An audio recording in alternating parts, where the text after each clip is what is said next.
Tama na. Ano to? Wala na namang ulam? Mahal, pangako bukas may kakainin na tayo. Sinabi mo rin yan kahapon. Paano tong anak natin, ha? Paano natin ito bubuhayin? Mahal, please, magtulungan tayo.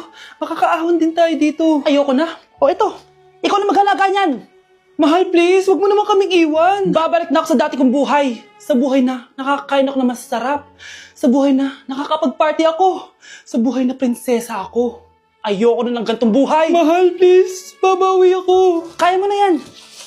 At wag mo na ako gugulin, ha? Anak, pangako hindi kita iiwan, ha? Nandito lang ako para sa'yo. Hindi kita papabayaan. Okay, Mr. Ramon? Ma'am, tanggap na po ba ako sa trabaho? Sorry sir. Based sa resume mo, hindi ka pala nakapagtapos ng college. Ang hanap po namin is college graduate. Uy, Ramon, mukhang galing ka sa interview, Natanggap ka? Hindi nga eh. Baka may alam kang pwede kong pasukan ng trabaho. Pwede ako. Sige, sabihan kita, ha? Salamat, Susan. Dami naman basura dito. Ramon, may hiring daw yung kakilala ko at pwede ka daw doon magtrabaho. Ha? Talaga? Sa wakas, mabibilin ko na lahat ng pangangailangan ng anak ko. May anak ka pala? Oo. Iniwan kami ng nanay niya dahil di niya kaya tong gantong buhay. Hayaan mo, hindi mo deserve yun. Wow, ang bilis. May pumalit na agad sa akin. Mali ka nang iniisip. Alam mo ba, Ramon, nabibili ko na lahat ng gusto ko ngayon. Kumakain kami sa magandang restaurant at nakatira ako sa mansyon. Ha? Honey, tara na. Ipag-shopping pa kita mamaya. Baka malit pa tayo sa dinner natin. Okay, honey, papunta na. At ikaw, babae ka. Kung ayaw mong masira ang buhay mo, layuan mo yung lalaking yan.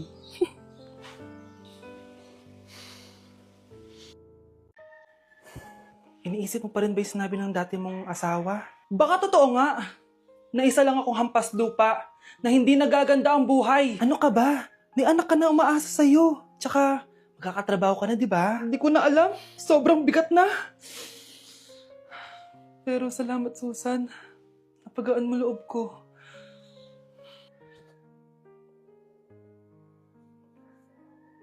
Hello, ma'am. Thank you for calling. How can I help you? Baby, wag ka muna umiyak, please. Sorry, ma'am. Ako muna bahala kay Scarlett, ha? Mag-focus ka lang dyan. Thank you, Susan. Yes, ma'am. I will help you. Scarlett, pagtanda mo, magiging proud sa'yo ang tatay mo. Tay, papasok na ako ng school, ha? Grabe na talaga, anak ko. Dalaga na talaga. Proud ako sa'yo, anak. Mas proud ako sa'yo, Tay. Kasi kahit sobrang hirap ng buhay natin dati, nakaya mo. O, tignan mo, manager ka na ngayon. Lahat ng ginagawa ko, anak, para sa'yo lahat to. Naku, ang sweet naman na magtatay. Sana, ikaw na lang naging nanay ko, Tita Susan. Ha? Ano ka ba, Scarlett? Oh, sige na, malilate na pala ako. Bye tayo, bye, Tita. Hi, first day of school. Sana maging masaya tong chapter ng buhay ko. Kailangan may picture ako. Hoy, cellphone ko! Akala mo ba makakatakas ka? Balik mo yan. Miss, cellphone mo ba to? Cellphone ko. At doon nagsimula ang kwento naming dalawa. Sa susunod kasi, mag-ingat ka. Salamat ha. Simula nun, palagi na kami sabay kumain. At syempre, nagsishare ng baon. Palagi din kami tumatambay pag walang teacher at pinagchichismisan namin ang mga classmates namin. Sabay din kami umuwi hanggang sa... Uy, Scarlett! Tara, sabay na tayo umuwi. Sige, tara. Kunin ko lang yung mga gamit ko, ha? Oh, kanino galing yan? Eto, binigay nung crush ko. Wow, ganda. Oh, tara na, uwi na tayo ha. Di na pala ako sasabi umuwi. May gagawin pa pala ako.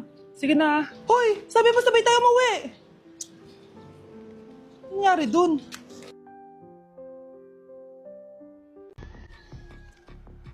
Balita ko, dyan nagtatrabaho yung dati kong asawa.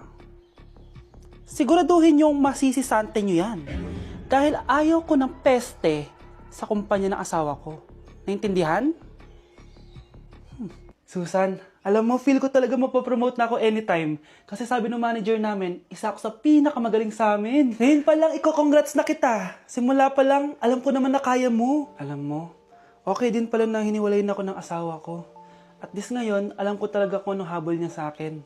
Yun ay pera. Madami pang ibang babae dyan, ano ka ba? Tsaka ang importante ngayon, nakafocus ka sa pagpapaganda ng buhay nyo. Oh, luto na to. Kain na tayo. Yes po, ma'am. Okay po. Ma'am, i-hold ko po muna kayo, ha? Wait for a while. Sino itong tumatawag? Sir Ramon, may bad news po ako sa'yo. Ayaw ka po ng boss namin. Ano? Kaya tatanggalin ka sa trabaho. Anong tanggal na ako sa trabaho, ha? Utos lang po sa amin. Hindi pwede yun. Sorry sir, humanap ka na lang po na ibang trabaho. Bakit puro na lang kamalasan dumadating sa buhay ko? Ay. Si Michael ba yun? Michael!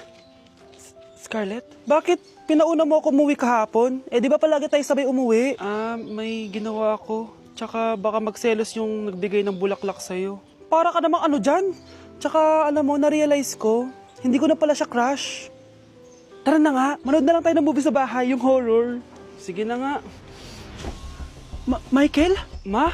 Ano ginagawa mo dito, ha? Get in the car, uuwi na tayo. Di ba sabi ko sa'yo, nababoard ako sa bahay, kaya umalis ako? Michael, siya yung nanay mo. Kilala mo nanay ko? At sino naman tong babaeng kasama mo, ha?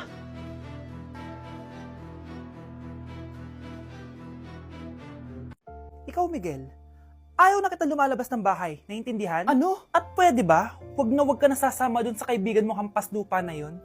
Dahil ayaw ko ng ganong klaseng tao ang magiging kaibigan mo. Ma! Para sumasobra ka na ata! Sobra na ako nasasakal sa'yo! Tsaka tumatanda na ako! Anak pa din kita! At nanay mo ko. Kaya sundin mo ang gusto ko. Pero Nay, gusto ko si Scarlett. Parehas kami ng nanay ni Michael. So ibig sabihin nun, magkapatid kami? Sinong kapatid mo, anak? Wala po, Tay.